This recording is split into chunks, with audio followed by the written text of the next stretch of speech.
Di dalam retorika ceramah ada sihir. Jadi bukan pusulap merah doang. Bukan apa? Gus apa? Gus Samsudin. Bukan itu aja. Nah ini fenomena Gus Samsudin ini juga PR buat Kiai NU karena pegangannya Syamsul Ma'arif Kubro, Manbaul Hikmah, Khazinatul Asror. Ini kitab kalau dipegang sama ahlinya aman, tapi yang megang dia jadi kacau. Ya, kacau juga jadinya. Ya. Aufa, ya ini punya sanadnya semua nih. Benar Kiai ya? Aneh nggak salah kan?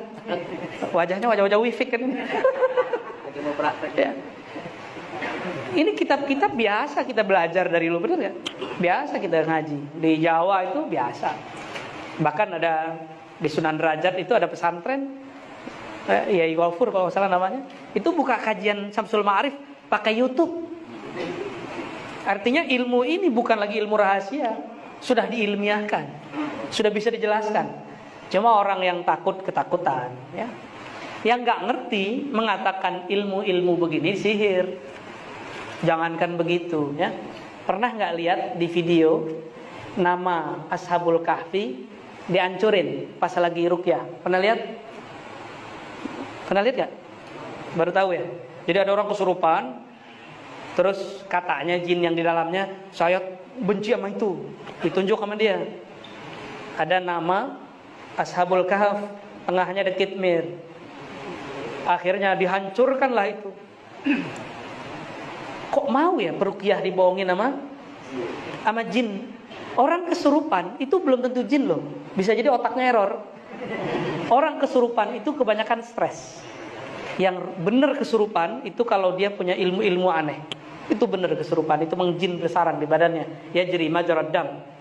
Ya inna syaitan ya jari majrad dam. Syaitan ngalir setiap darah. Nah, jadi teman-teman yang hobi-hobi ilmu-ilmu begitu ya, jangan ngambil ilmu itu kecuali min ahlihi. Kalau min ahli aman.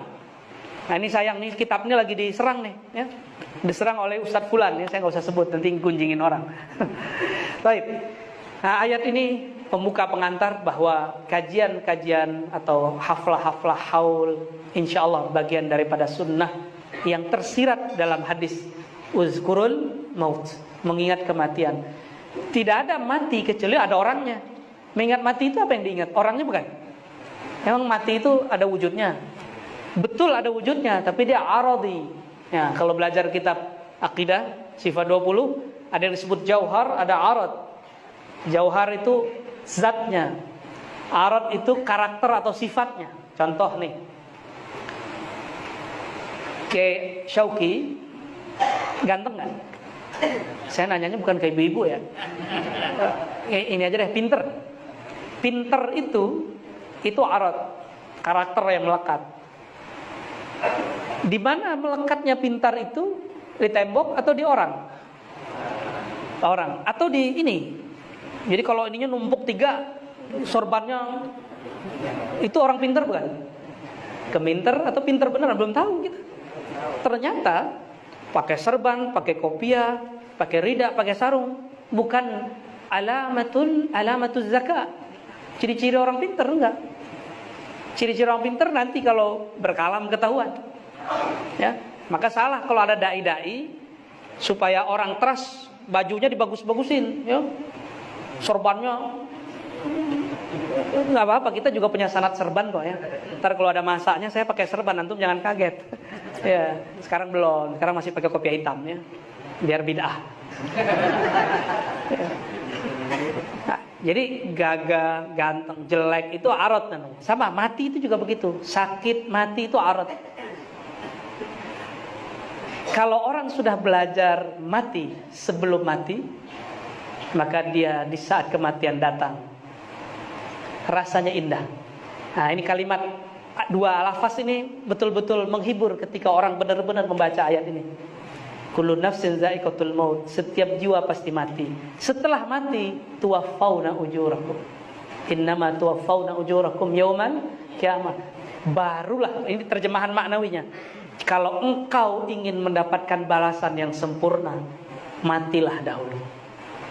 Itu sebabnya Ahlullah, kekasih-kekasih Allah tidak pernah takut mati. Ya, bagi mereka hidup mati sama aja. Gak tahu kalau belakang saya ini udah siap mati belum Kiai? Ya. Orang kalau mati yang diingat apa? Kekasihnya. Nah, belajar mati itu memutus rasa cinta kepada selain Allah. Itu yang disebut mutu qabla an tamutu. Tar jamaah saya gimana? Tar pesantren saya gimana? Nah, itu hilang semua. Itu yang disebut mutu. Nah, dulu kami kalau talqin zikir dan baiat thariqah, kiai saya, mursyid saya agak ngeri. Kami disuruh mandi tengah malam jam 12, disuruh tidur ngadep ke kiblat. Terus dikapanin. Bukan dikapanin sih ya. Kain kapan dijadiin selimut. Suruh zikir sampai subuh. Jadi nggak boleh tidur. Ketiduran boleh. Jadi kalau zikir itu benar ketakutan kita, menggigil. Subuh-subuh baru ditalkin, nangis semua. Sekarang kan minta rukhsah semua antum ya. Kiai, talkin dong, enak amat deh, kayak obral. Tapi kiai sekarang alhamdulillah, karena semua kiai baik-baik hati, orang datang talkin semua ya. Saking baiknya kiai zaman now. Dulu mana ada begitu. Kita nggak bisa begitu dulu sama guru-guru kita. Sulit mendapatkan permata zikir, karena di situ belajar mati. Ya. Bahkan ada satu mursyid saya, ya, dulu latihannya dikubur dia. Bisa sehari, bisa 2 hari. Coba bid'ah nggak tuh? Bid'ah nggak tuh? Kan kalau ada sekarang orang begitu kan dianggap bid'ah, horor jadinya. Dimasukin ke dalam kubur, dibuatin liangnya, disuruh di situ tidur berhari-hari. Ada yang baru 5 menit nangis-nangis naik ke atas. Ya. Cuma kiai-kiai zaman now udah gak begitu. Muridnya wiridan dikasih handphone. Maksudnya wiridnya diijazahkan lewat WA. Bener ya? Jadi sekarang orang-orang wiridan buka handphone. Soleh bener kan? Udah zaman sudah berubah. Maka thariqah karena artinya metode mesti diganti. Metodenya namanya tetap Naqsyabandi, namanya tetap Syazili, namanya tetap Syatari, namanya tetap Idrisi, tapi metodenya harus disesuaikan ya, supaya mutu qabla anta mutunya bisa diterima oleh khalayak hari ini. Semoga para kiai kita diilhami selalu oleh Allah Subhanahu wa taala untuk mengajar yang fresh ya. Amin ya rabbal alamin. Tabarukan dengan kitab yang dibaca oleh almarhum Syekh Kiai Haji Muhammad Sahih Ansari, namanya udah sahih ya. Kebayang kalau sahih kitab apa dong? Sahih Bukhari ya. Ada satu pasal yang mau saya baca di sini tentang hobi kiai NU baca hadis dhaif ya. Faslun ya. Bisanadina al-muttasil al-imam al-hafiz al-faqih al-mujtahid an-Nawawi qaddasallahu sirruhu qala fasl i'lam annahu yanbaghi liman balaghahu syai'un fi fadha'il al-a'mal ay ya'mala bihi walau marratan wahidah liyakuna min ahli. Nah, hobinya Pak Kiai ini benar ya Pak Kiai ya? Ketahuilah sepantasnya seyogyanya bagi siapa saja yang sampai kepadanya satu hadis meskipun dhaif dalam bab fadilah amal, agar ia beramal meskipun sekali, liyakuna min ahli, supaya dia tetap disebut ahlul hadis, ahlus sunnah, ahlu ummati Muhammad sallallahu alaihi wasallam ya. Maka jangan heran ulama-ulama kita ahlus sunnah tidak masalah baca hadis-hadis dhaif. Yang penting hadisnya dijelaskan ya, hadisnya dijelaskan. Nah, ini zaman, mohon maaf para kiai tidak bermaksud menggurui anak-anak muda sekarang yang baru-baru hijrah. Pertanyaannya gimana? Dalilnya mana? Gitu kiai. Hadisnya sahih nggak? Disahihkan Albani nggak? Ya. Gimana? Ya, pasti gregetan nih kiai-kiai ini.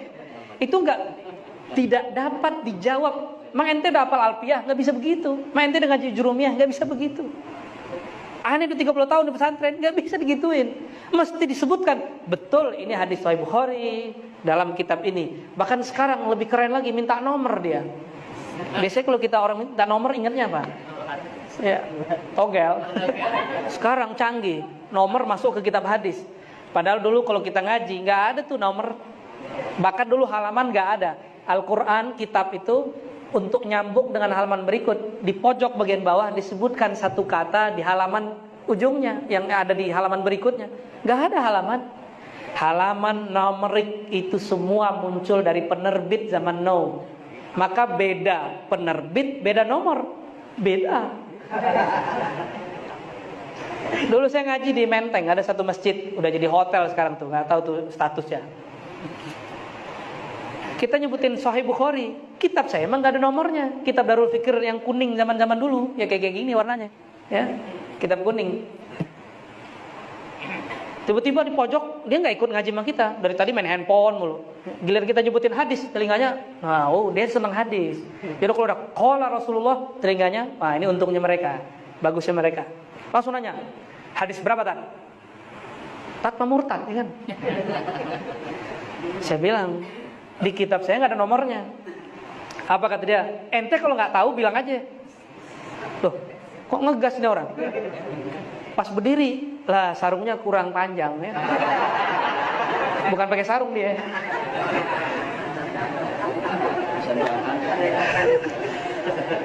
Akhirnya kita maklum, kurang bahan, atas bawah kurang.